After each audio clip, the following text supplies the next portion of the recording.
Adam dan anak cucunya akan mendapat kembali. Kira-kiranya apa yang dikatakan pesaka tu? Sebab putuslah hubungan dia dengan syurga tu bila mari dalam dunia. Kira-kiranya tak ada apa, tak ada harapan dah nak boleh pergi ke situ. Kalau ada pun harapan, hanyalah dengan iman dan amal soleh. Sebab itu dikatakan sebagai pesaka tu. Diwarisi, kamu warisi, diberikan sebagai pesaka kepada kamu. Sebagai pesaka tu, ia dikira sebagai yang meninggalkan pesaka itu ialah Nabi Adam di sini. Walaupun hak pesaka, hak sebenarnya hak dalam dunia ni, orang yang meninggalkan pesaka tu dia tak dapat balik dah. Sini Nabi Adam dapat balik juga. Nabi Adam dapat balik juga. Sebab apa? Ia disebutkan sebagai pesaka juga sebab Nabi Adam tu pun tersingkir dah, terkeluar daripada situ. Macam mati, macam tak ada harapan dah nak dapat. Gitu. Sebab ini perumpamaan berlaku. Sebab itu dikatakan diberikan sebagai pesaka. Tengok berapa banyak pendapat itu. Atas satu patah perkataan, uristumuha, diberikan kepada kamu. Diberikan kepada kamu kalau mengikut makna asalnya sebagai pesaka atau seperti pesaka. Seperti pesaka. Itu luas makna dia. Baiklah, dalam ayat ini kita tengok syurga tu dapat dengan sebab amalan. Sedangkan dalam hadis ada sebut seseorang itu masuk syurga bukan kerana amalan, bukan disebabkan oleh amalan. Bahkan Nabi SAW sendiri pun dia kata dia tidak masuk syurga kerana amalan. Misalnya dalam hadis ni disebutkan lan yudkhila ahadan amaluhu al-jannah. Sahabat tanya, wala anta ya Rasulullah? Baginda menjawab, la wala ana illa an yataghammadani Allah bi fadlin wa rahmah. Itu hadisnya. Dalam Bukhari kita akan jumpa juga hadis ini. Amalan seseorang tidak akan sekali-kali memasukkannya ke dalam syurga. Itu hadisnya. Sahabat pun tanya, kamu pun tidak wahai Rasulullah? Yani amalan kamu pun tidak? Nabi SAW jawab, tidak, amalan aku pun tidak, kecuali kalau aku ditutupi dengan rahmat dan kurniaan daripada Allah SWT. Kecuali kalau aku dikelubungi rahmat dan kurniaan Allah SWT. Maka dapatlah. Artinya kerana rahmat dan kerana fadl, kurniaan Allah SWT, bukan kerana amalan. Nampak bercanggah ayat itu dengan hadis ni. Ulama-ulama bagi jawapan ini. Ia jadi bercanggah ni, dia kata kalau kita pakai ba tu di situ. Ba. Ya. Dia kalau bahasa Arab dia kena ambil kira belakang. Bima kuntum ta'man. Ba tu apa makna? Ba tu sebutir tu apa makna? Kalau kita terjemah di sini, terjemah disebabkan apa? Disebabkan apa? Maknanya ba sababiyah orang panggil.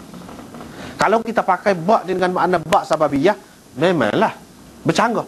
Tapi kalau kita pakai ba tu dengan makna lain, tidak bercanggah.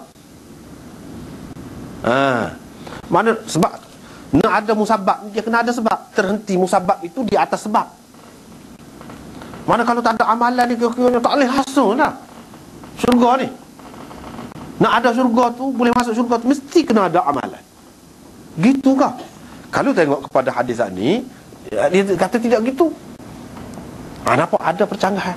Ini kalau kita pakai ba ni ba sababiyah. Kalau kita pakai ba ni dengan makna ba mulabasah, dia panggil, ataupun ba musahabah, dia tidak ada percanggahan ini. Maknanya gini, kalau kita terjemah,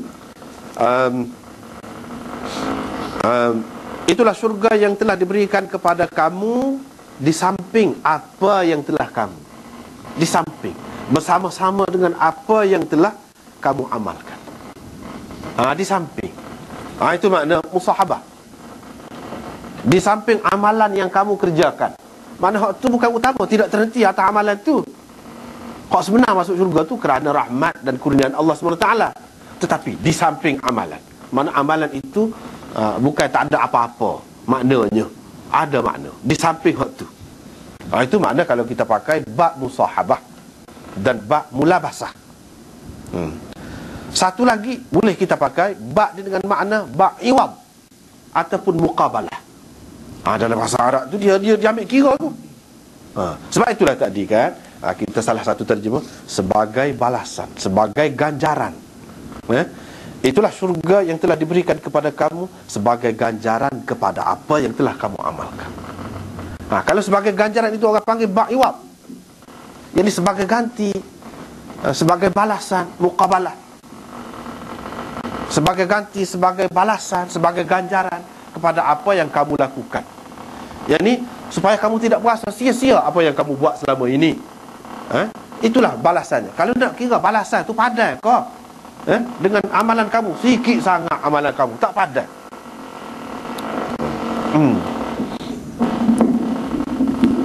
Tutup pun jadi juga ni. Tutup pun bunyi. Takut lain. Ada benda lain. Tutup pun bunyi kan. Jadi kalau kita pakai ba dengan makna iwab ataupun muqabalah, makna sebagai balasan ataupun ganjaran. Jadi kita berasa cukup besarlah maknanya. Kalau nak kira ini ganjarannya, kalau kita buat kerja dalam dunia sehari tu mah boleh berapa sen. Pun kita kata padan dah. Pun kita kata padan dah, suka hati dah kita. Hak duduk dalam dunia ni. Lepas tu kalau tengok kepada nikmat syurga, balasan Allah SWT, kita berasa tak padan.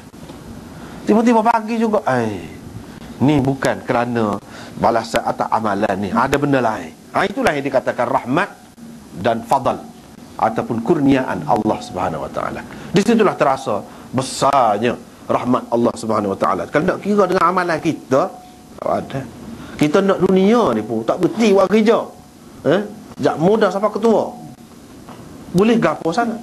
Hak bolehnya. Beberapa perkara yang maklum lah, semua orang maklum. Hak tu boleh senang hati dah. Hak tu pun tiba-tiba hak ni dapat kau kita semaya, dapat kau kita puasa. Tidaklah setara mana. Sikit yang buat tu. Kalau buat hak fardu-fardu saja pun masuk syurga dah. Pas syurga tu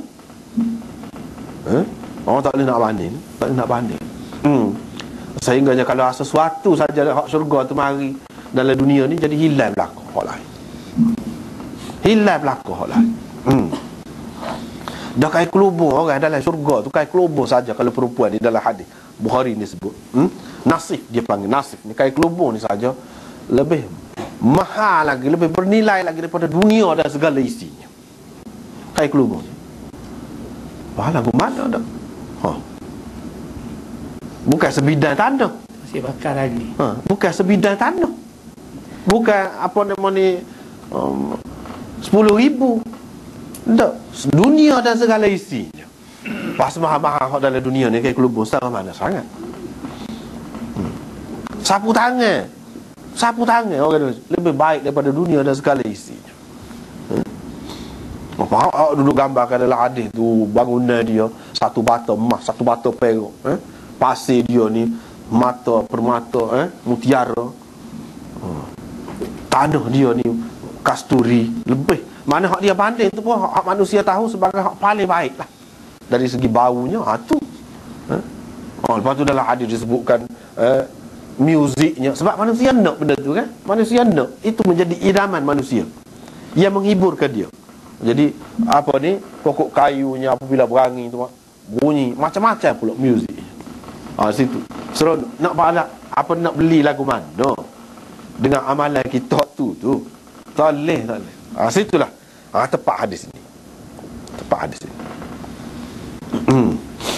Tetapi kalau kita pakai disebabkan apa yang kamu amalkan, kalau kita pakai bab sababiyah pun tidak salah juga. Sekali lalu ya nampak. Nampak? Belaga ni, bercanggah ni, sebenarnya tidak salah juga. Kalau Allah Subhanahu Wa Taala buat amal ini sebagai sebab, apa salahnya? Itu sunnatullah. Dia buat ketetapan dia untuk mendapat buah. Apa ni kita kata buah nenah, tanah pokok, itu sebabnya. Kehendak dia lagu tu, janji dia dah gitu. Orang yang buat amal baik, dia akan dapat syurga. Dia janji dah gitu. Jadi dia kata sebab tu dia yang menyebutkan sebagai sebab. Apa salahnya? Seperti benda-benda lain dalam dunia, dia yang buat sebab. Hak ni pun nak dapat syurga ni sebabnya amal. Tak kira lah amal hati ke amal apa, tak kira lah.